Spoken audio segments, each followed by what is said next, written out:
Sairam children, we were discussing lesson number 15, our environment. In the previous session, we have discussed about pollution. So, what is pollution? Yes, the release of substances into air, water and soil that are harmful for living beings is called pollution. And the substances are known as pollutants. In the previous session, we have discussed about pollution of air, water and soil.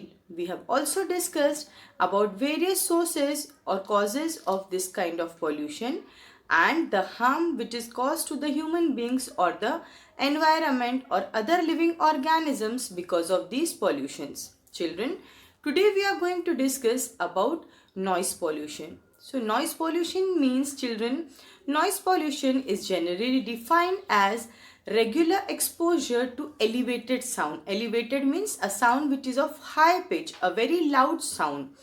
Elevated levels that may lead to adverse effect in human beings, that may have bad effects on human beings and other living organisms.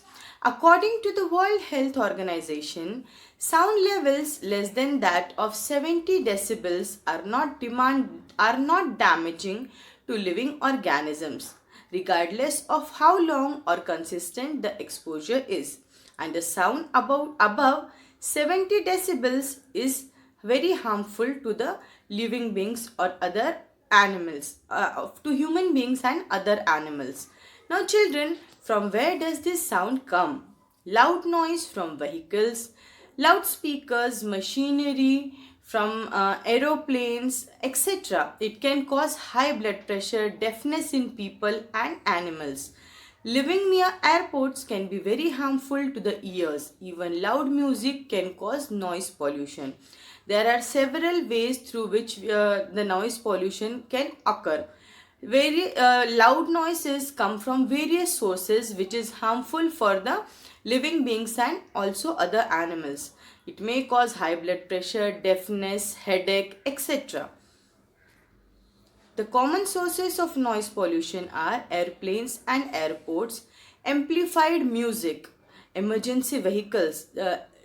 Nowadays, recently, you hear the siren of the ambulance very frequently, which is also very, it is not so good to hear, right? So, loud noises are a little irritating. We do not like to hear very loud noises, right? And when it comes consistently, or if you have to hear a loud noise consistently, you may have headache and other problems. The now noise can also come from traffic. The when you are stuck somewhere, for example, when you are stuck in a traffic jam, etc., people have the habit of honking the horn continuously, which should be avoided, which should not be done. The noise also comes from construction sites. You must have seen the machineries which are used in the construction site. They produce a very loud noise. The equipments used in garden, lawns, etc., they also produce very loud noise. Now, we are going to discuss about natural resources, as it is clear from the name itself that the resources that we get from our nature are called as natural resources. Now children, we get everything for our survival from the earth, from our environment, like food, water, sunlight, the things, raw material for making our clothes, our homes, etc. Everything we get from our environment. But children, using these things according to our will or altering the environment for getting the things from the environment causes serious harm to the environment. Also, the deposits of natural resources may exhaust in some years because of very rapid use of the natural resources. Now, our survival on the earth depends on the things that we get from our environment. We get air, water, soil, food, fuels, materials for clothes and materials for building our houses from our environment. The things that we get from the environment are known as natural resources.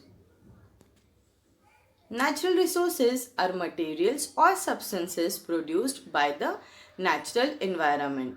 Earth's natural resources include sunlight, air, water, plants, animals, soil, minerals, metals, and fossil fuels. Natural resources come from the earth's surface, the atmosphere, under the oceans, and from under the ground. The fossil fuels, coal, petroleum, diesel, natural gas, these all are get from underground. They are get from by digging the ground or under the sea.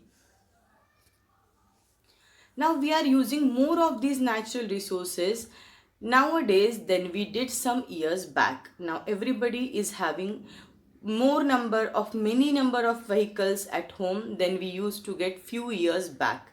Now because of this, the natural resources are being used at a very rapid rate. Earlier people used to have only few vehicles at home. People used to walk more, people used to cycle more to nearby places. But nowadays everybody is using vehicles which run on fuels like petrol, diesel, etc. And using these vehicles very frequently or by excessive use of these vehicles, so much gases which pollute the environment are released into the environment. So for example, we are using more petrol and diesel today due to the large number of factories and vehicles. Earlier, the number of factories were also less and vehicles were also less. Scientists predict that the petrol and diesel available on Earth will run out during this century. In coming say 50 to 100 years, the deposits of coal, petroleum, diesel will not exist. They will no longer be there for us to use because we are using them at very rapid rate. Also, as you saw earlier, we are polluting natural resources such as air, water, and soil because of our activities, because of the way we are using the environment for our use. We are polluting the environment. Now what can be done? Scientists are trying to use wind and solar energy instead of fuels like coal and petroleum, because the wind and solar energy are eco-friendly or they do not pollute the environment when we use it. For example, when any fuel is burned, it produces harmful gases that pollute the environment. But when we use solar energy or wind energy, they are eco-friendly. They do not pollute the environment. The solar panels can be used to convert solar energy into electrical energy, which can be used for various purposes. And the wind energy and solar energy is present in abundance in nature. They are not going to exhaust. They are renewable sources of energy. So scientists are looking for other options like wind energy and solar energy rather than using the fossil fuels. Efforts to control pollution of air, water, and land are being stepped because the vehicles and factories are being forced to install machines to convert poisonous substances into harmless substances before releasing them into air or water. Now, the vehicles and factories, they are releasing substances into the atmosphere which are harmful for the atmosphere. Nowadays, there have been laws which enforce the factories and vehicles to install the machines which convert the harmful gases or substances into harmless one. Cutting down of trees is being reduced and more trees are being planted. As we know that if we cut down the trees, it will also lead to erosion of soil. And trees are the home to various wild animals. So if we cut down the trees, their home will be snatched away. So for the conservation of wildlife and for the conservation of soil, it is very important that we should not cut the trees. We should plant as many trees as possible. And one more thing about trees is that you know very well that trees help to reduce the amount of carbon dioxide from the air, as the trees produce their own food in the process of photosynthesis, and in this process also oxygen is produced as a byproduct and carbon dioxide is being used. So organizations such as World Wildlife Fund WWF and the International Union for the Conservation of Nature and Natural Resources IUCN encourage people to save forests and wildlife. Just now we got one certificate from the for to download from one site, wherein you had to make one effort. You have to take an oath that how you are going to save your environment. So children, it is very important that you should know about the adverse effect of doing things that cause harm to the environment, and you should also know about what steps have to be taken to conserve our environment. Now, pollution can be reduced if people use public transport such as buses instead of cars.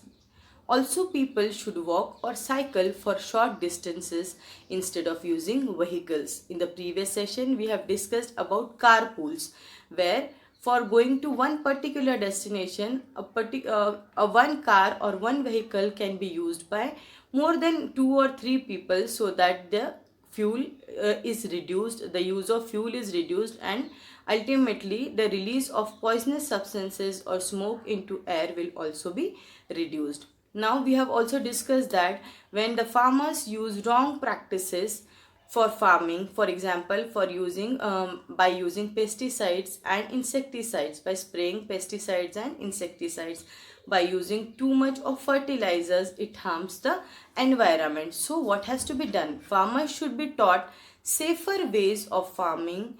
Greater use of compost should be encouraged. We know that plastic is very harmful for the environment. Whatever you do, plastic is, it doesn't get rot, it cannot be degraded. So what can be done? We should reduce the use of plastic. So many things like plastic bags, which has become main cause of land pollution today, it should be discouraged or banned. Glass bottles, jars, metal can, plastic bags, etc. These items, newspapers and so on should be reduced as far as possible. They should also be recycled to make other things. Now, 3 R's for saving the environment: reduce, reuse and recycle. Reduce means to minimize the amount of waste we create. Reuse refers to using items more than once. Recycle means putting a product to a new use instead of throwing it away. Rethink is about considering how our actions affect the environment. So children, we are going to end this session here. Sai Ram.